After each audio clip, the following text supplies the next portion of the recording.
All right, so here I'm going to talk to you a little bit about florals and what florals have to offer us. Florals include everything from jasmine to rose. They're some of the aromatics that people think of a lot when they think of fragrances because they're used so commonly in fragrances and perfumes. Ylang ylang is another example, chamomile. Really, you can kind of think about these amazing flowers when you stop to smell a rose, right? It's because it has this amazing scent that offers you so many benefits. So stopping to smell any of the florals is a really good idea. It can be very uplifting and calming at the same time. So it can just give you this sense of calm and relieving stress.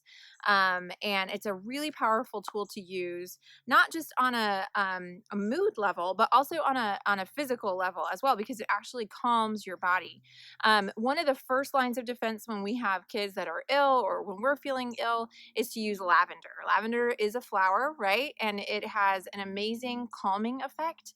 And when we calm our bodies, if we're sick, if we can calm our minds, it also is calming our body to give our body the opportunity to focus on other things like the immune system functioning appropriately, and it just eliminates a factor of stress so that our body has more of an opportunity to do the healing that it needs to do.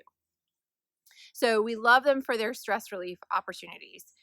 Most of the florals you can use in all three ways aromatically, very fragrant, and they're very useful to use to change the mood of any given room and improve the space.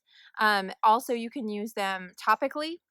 A lot of times I use them topically to reap their benefits aromatically, though. So while some of them can be used really targeted for hormonal support, you can use we have reflex points on the inner part of our ankle for that, both men and women, and the oils are really good on a hormone level for both genders as well. So a lot of times when I think about sexuality, I think about the florals, right? I think about Georgia O'Keeffe, who painted flower pictures, and a lot of people thought those had some sexual representation. But the point being that these flowers open, and we want ourselves to be open to on a spiritual level and an emotional level. And when we're talking about hormones, we don't want things to be closed off. We don't want our cycles to be closed off. We don't want our hormone system to be closed off. And so the florals help us open those and for those things to flow freely how they're meant to flow. And when you're talking about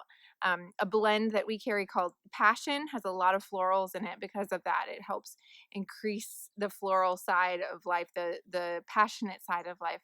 And when you individualize some of the florals, they're good at that on their own. Clary sage, ylang ylang, jasmine, rose are just known to have those kinds of effects and have been used for thousands and thousands of years as a part of marriage rituals. And they would throw the petals of many of these flowers on the beds of newlyweds and things like that.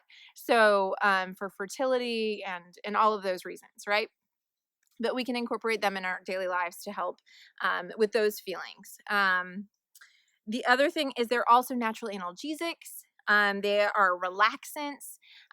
You know, just like I said, when we're talking about our immune system, it's a really powerful way to relax our bodies and bring our bodies into a state where we can kind of relieve ourselves from the feelings of needing to be in control and let ourselves just feel supported and open.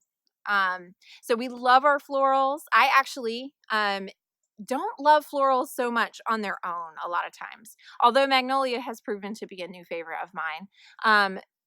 I generally like to blend my florals with other oils. They blend really, really nicely with almost every other category. I like to mix them with citrus oils. I love to mix them with woods. I love how woods kind of tone them down and bring some earthiness into the smell of florals.